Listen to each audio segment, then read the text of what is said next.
जेव्हापासून क्रिकेटमध्ये जुगार आला खेळामध्ये, तेव्हापासून मॅच फिक्सिंग हा एक शब्द आपल्या कानावर सातत्याने पडतो, त्याच्यावर चर्चा होते. 1.5 वर्षापासून या महाराष्ट्रामध्ये एक बेकायदेशीर घटनाबाह्य असं सरकार काम करत आहे. आणि ज्या पद्धतीने घटनाबाह्य सरकार काम करत आहे, चालवलं जात आहे, निर्णय घेत आहे, त्याच्यामुळे रोज या देशामध्ये आणि महाराष्ट्रामध्ये संविधानाची, ज्याला आपण पायदळी तुडवणं म्हणतात, तसा प्रकार सुरू आहे. गेल्या 1.5 वर्षात त्या घटनाबाह्य सरकारने घेतलेला प्रत्येक निर्णय हा घटनाबाह्य आहे. सर्वोच्च न्यायालयानं स्पष्टपणे काही निर्देश देऊन सुद्धा, बरं का, विधानसभेचे अध्यक्ष यांनी सुनावणी घेण्यात चालढकल केली, यांनी इतर अनेक कामामध्ये आपला राजकीय रंग दाखवला. आणि या सगळ्या गोष्टी आम्ही सर्वोच्च न्यायालयासमोर रेकॉर्डवरती आणलेल्या आहेत. सर्वोच्च न्यायालयानं त्यांची नियुक्ती ही ट्रायब्युनल म्हणजे न्याय प्रक्रिया देणारी एक व्यक्ती म्हणून केलेलं आहे. ट्रायब्युनल म्हणजे ते न्यायदानाच्या खुर्चीवर बसलेले आहेत. अशा व्यक्तीनं तटस्थ राहायला पाहिजे असं संविधान म्हणतं. पीठासीन अधिकारी, पण हे पीठासीन अधिकारी ज्यांच्यावर न्यायदानाचं कर्तव्य पार पाडण्याची जबाबदारी आहे, हे ज्यांच्यावरती आम्ही आरोप केले आहेत किंवा जे आरोपी आहेत या सगळ्या बेकायदेशीर प्रकरणातले, त्या मुख्यमंत्र्यांना जाऊन भेटतात स्वतः. आणि कारण काय देत आहेत, आत्ता मी कोणालाही भेटू शकतो आणि मी माझ्या मतदारसंघातील कामासाठी भेटलो. मी या ट्रायब्युनलला सांगू इच्छितो की विधानसभा अध्यक्षांचा प्रोटोकॉल असा सांगतो की एखाद्या कामासाठी सूचना देण्यासाठी विधानसभा अध्यक्ष मुख्यमंत्र्यांना पाचारण करतात आणि मंत्र्यांना आपल्या चेंबरमध्ये बोलवतात. विधानसभा अध्यक्ष स्वतः जात नाहीत त्यांच्या कामासाठी, असं प्रोटोकॉल सांगतो. पण हे आता आम्हाला सांगतात की आम्ही का गेलो. तुम्ही का गेला ते सगळ्यांना माहिती आहे. तुम्ही मॅच फिक्सिंगची डेट आणि मॅच फिक्सिंग कशा प्रकारे असावं हे ठरवण्यासाठी गेला.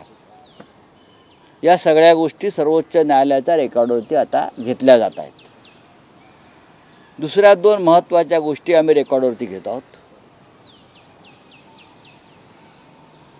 माननीय प्रधानमंत्री नरेंद्र मोदीजी 12 तारखेला महाराष्ट्राच्या दौऱ्यावर येत आहेत.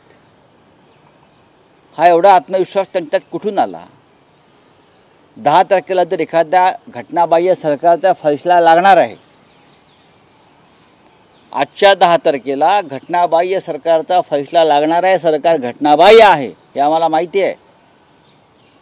मग तुम्हाला एवढी खात्री आहे का हे घटनाबाह्य सरकार टिकणार आहे, टिकवलं जाणार आहे म्हणून तुम्ही येत आहे? तुम्हाला निकाल माहीत आहे का? याचा अर्थ प्रधानमंत्र्यांना निर्णय माहिती आहे. निर्णय दिल्लीतून झाला आहे, फक्त ट्रायब्युनल त्याच्यावर शिक्का मारणार आहे. हे सुद्धा आम्ही रेकॉर्डवरती घेतो. आजच आम्ही वाचलं की मुख्यमंत्री डावोस दौऱ्यावर चालले.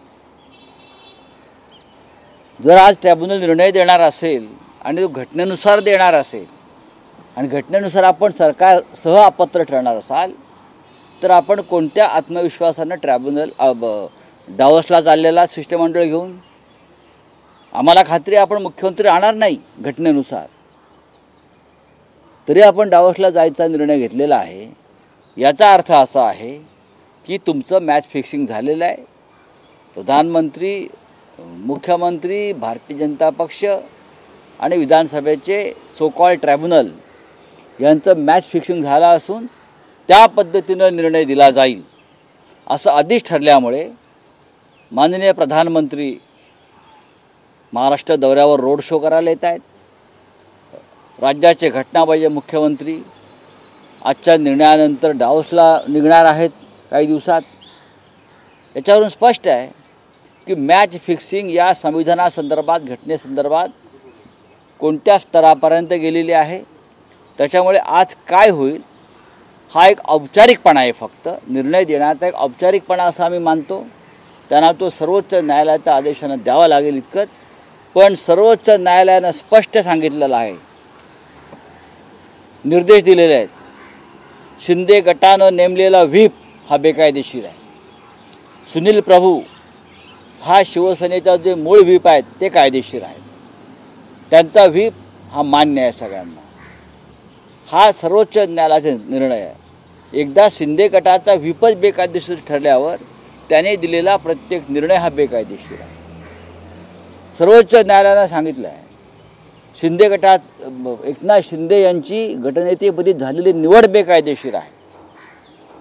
याचा अर्थ असा आहे मुख्यमंत्री बेकायदेशीरपणे त्या सरकारमध्ये बसलेले आहे.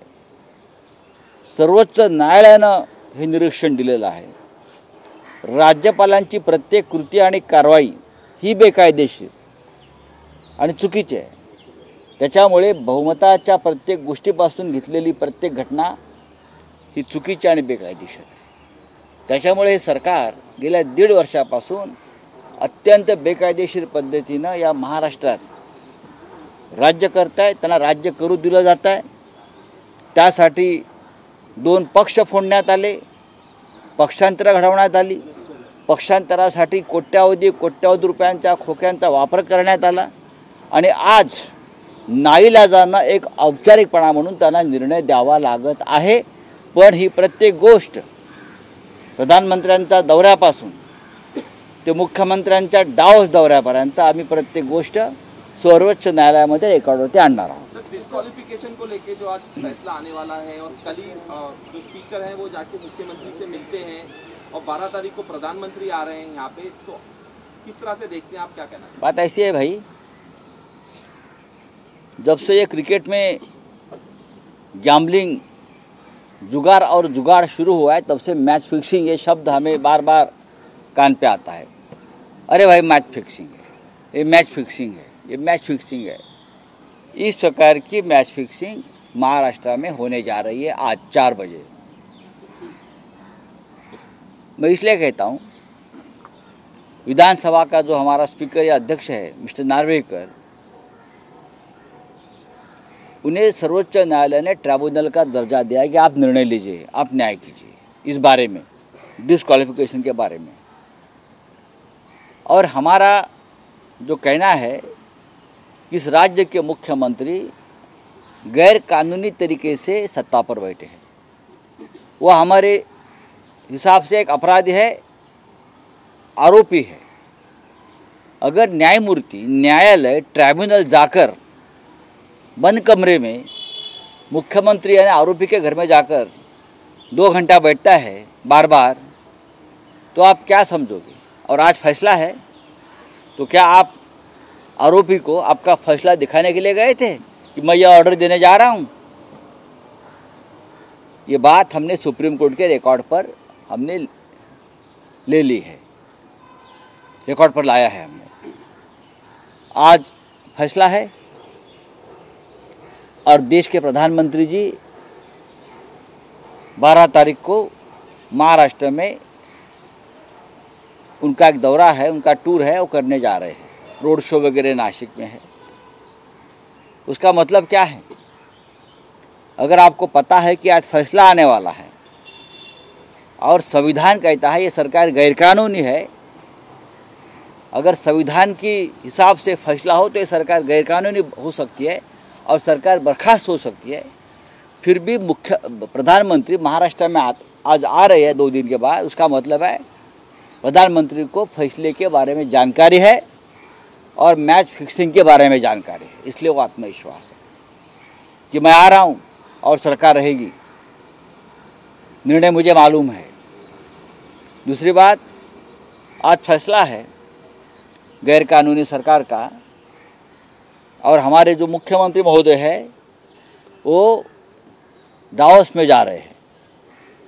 अगर आपकी सरकार, हम मानते हैं कि गैरकानूनी ठहर सकती है, असंवैधानिक करार दी सकती है, तो आप में इतना आत्मविश्वास कहाँ आया कि फैसला कुछ भी हो, मैं बतौर राज्य का मुख्यमंत्री दावोस एक डेलीगेशन के साथ जा रहा हूँ। उसका मतलब आपको भी मैच फिक्सिंग के बारे में पूरी जानकारी है और आपको निर्णय पहले से मालूम है। ये सभी बातें, ये दोनों बातें, प्रधानमंत्री महाराष्ट्र में आने की बात और मुख्यमंत्री दावोस जाने वाली बात, हम सुप्रीम कोर्ट के रिकॉर्ड पर ला रहे हैं। ये पूरी तरह से मैच फिक्सिंग है। आज का जो निर्णय होने वाला है वो एक महज औपचारिकता है। मुख्यमंत्र्यांच्या वर्षा बंगल्यावर काही प्रवेश झाले, त्यावेळी भाषण करताना मुख्यमंत्र्यांनी असं म्हटलं की मी काही जाणार नाही, मी इकडेच आहे। याचाच अर्थ असा आहे की मॅच फिक्सिंगमध्ये जे काय व्यवहार हिशोब करायचे आहेत ते पूर्ण झालेले आहेत। मॅच फिक्सिंग हा जुगार असतो, जुगारामध्ये पैशाचा मोठा व्यवहार होतो, आपल्याला माहिती आहे। मॅच फिक्सिंगमध्ये याचा अर्थ व्यवहार पूर्ण झालेला आहे आणि त्यांना मॅच फिक्सिंगच्या निकालाचा हिरवा झेंडा दाखवण्यात आलेला आहे।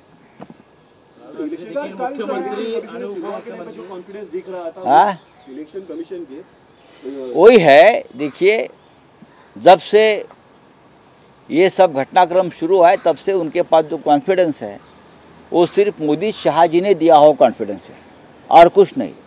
सब कुछ गैरकानूनी और असंवैधानिक, अनकॉन्स्टिट्यूशनल है। सर, कल आपकी जो दिल्ली में बैठक हुई इंडिया लीग के साथ, क्या हुआ उस बैठक में? सबसे महत्वपूर्ण बात जो एनडीए ने सीट शेयरिंग की, तो इंडिया मीट में जो है वो जो बातें चल रही थी कांग्रेस शिवसेना को लेकर, तो सीट शेयरिंग में सबसे महत्वपूर्ण बात क्या निकल के आई है कल की बात? मैं इतना ही कहूँगा कि कल दिल्ली में जो हमारी बैठक हुई है उसमें कांग्रेस, शिवसेना और एनसीपी के प्रमुख नेता उपस्थित रहे।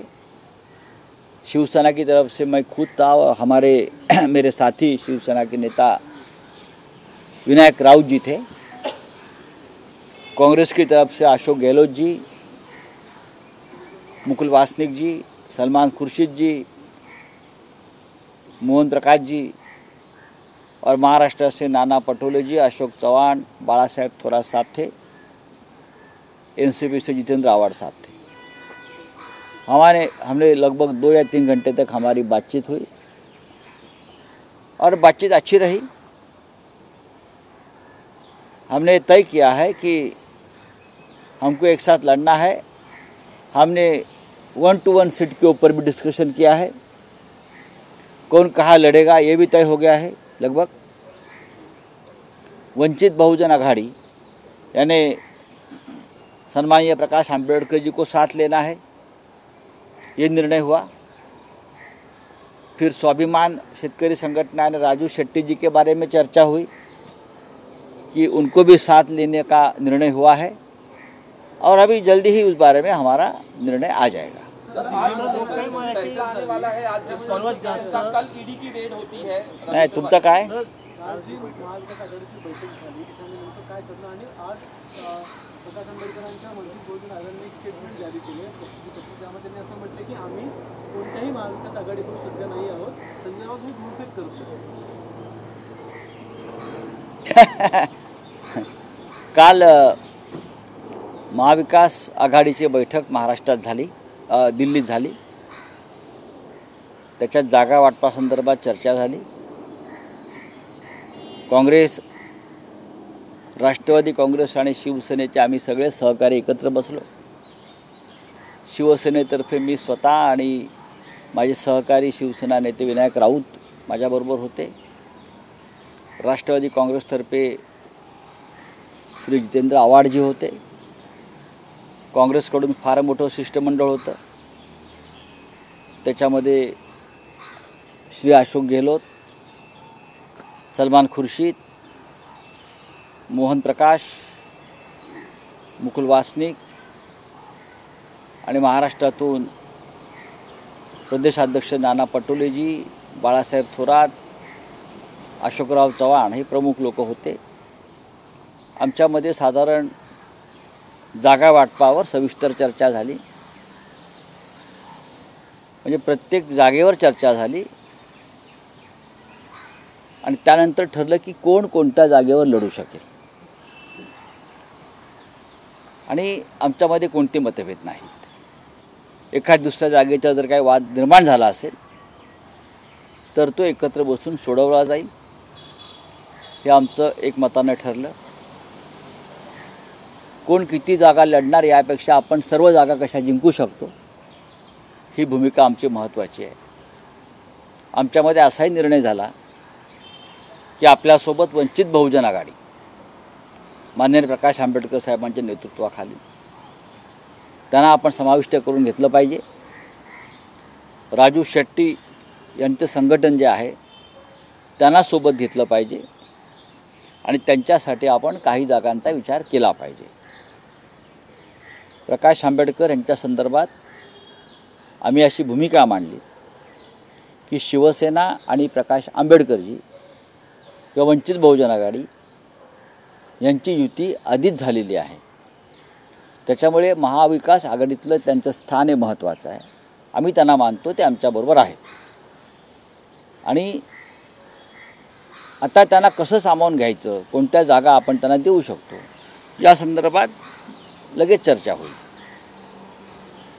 आम्ही सगळे मिळून या महाराष्ट्रामध्ये 40पेक्षा जास्त जागा जिंकू इतकी ताकद आमच्यामध्ये आता आहे. मुंबई असेल, कोकण असेल, विदर्भ असेल, मराठवाडा असेल, ज्या ज्या ठिकाणी उमेदवार आणि पक्ष यांची ताकद आहे त्यानुसार ती जागा त्या पक्षाला मिळेल. याच्यावरती एकमत आहे. आपण जे म्हणताय की वंचित बहुजन आघाडीचं काय पत्र काय म्हटलं आपण, त्यांनी प्रसिद्धी पत्र काढल्याने म्हटलंय की आम्ही अजूनही कोणाबरोबर नाही. संजय राऊत यांनी जे स्टेटमेंट केलं ते धूळफेक आहे. नाही, अजिबात धूळफेक नाही. माझं स्टेटमेंट नेहमी क्लिअर असतं. ते आमच्याबरोबरच आहेत असं आम्ही मानतो आणि ते महाविकास आघाडीचे घटक आहेत असं आम्ही मानतो, कारण त्यांची आणि शिवसेनेची युती आधीच झालेली आहे.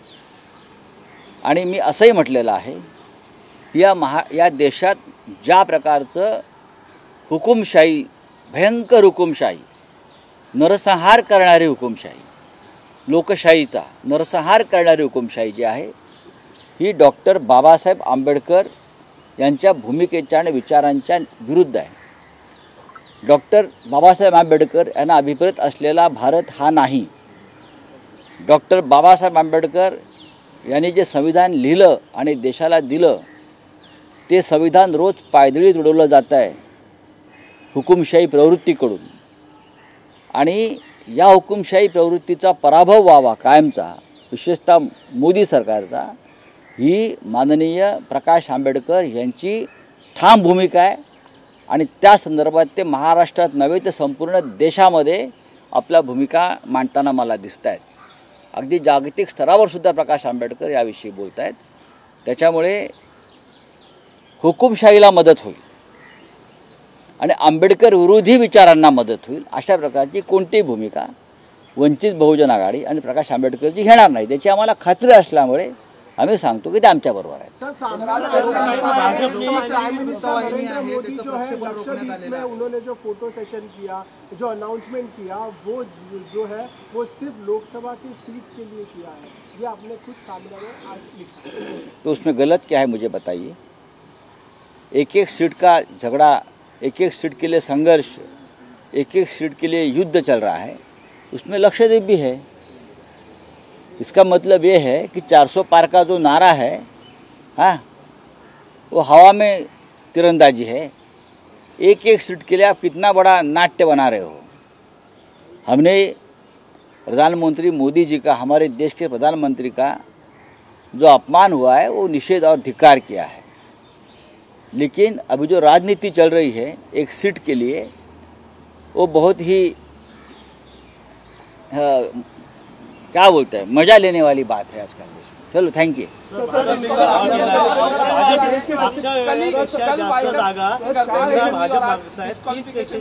जागा ज्या आहेत ते लोकसभेच्या मागतात आणि लोकसभेचं नंतर विधानसभेला त्यात शिंदेगड आणि अजितदादा गटानं काय त्याच्यावर बोलायचं सोडून द्या. हा काय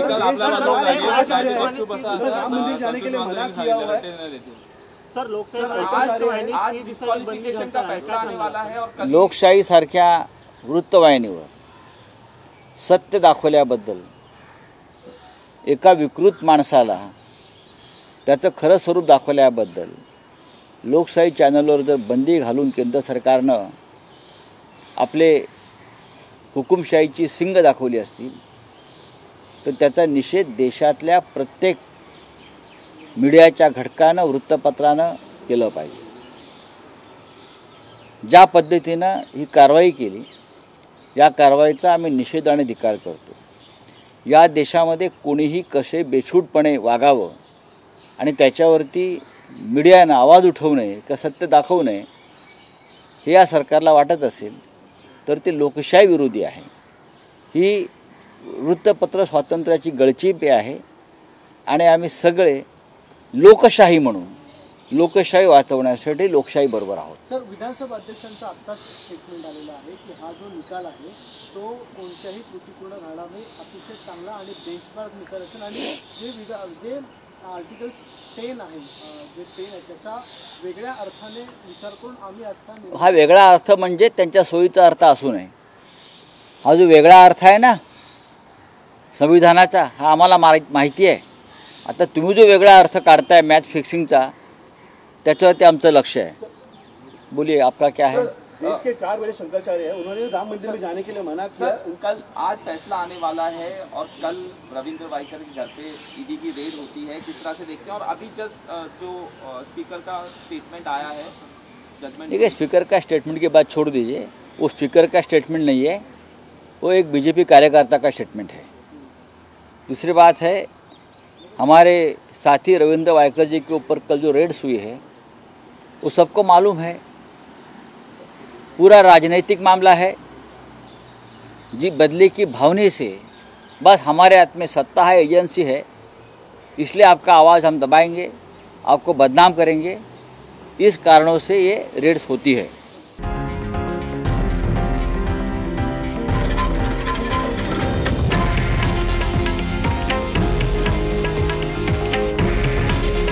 हे आहे देशातील नंबर 1 न्यूज नेटवर्क आणि आपण पाहत आहात TV9 मराठी. काळजी तुमची, हित महाराष्ट्राचं.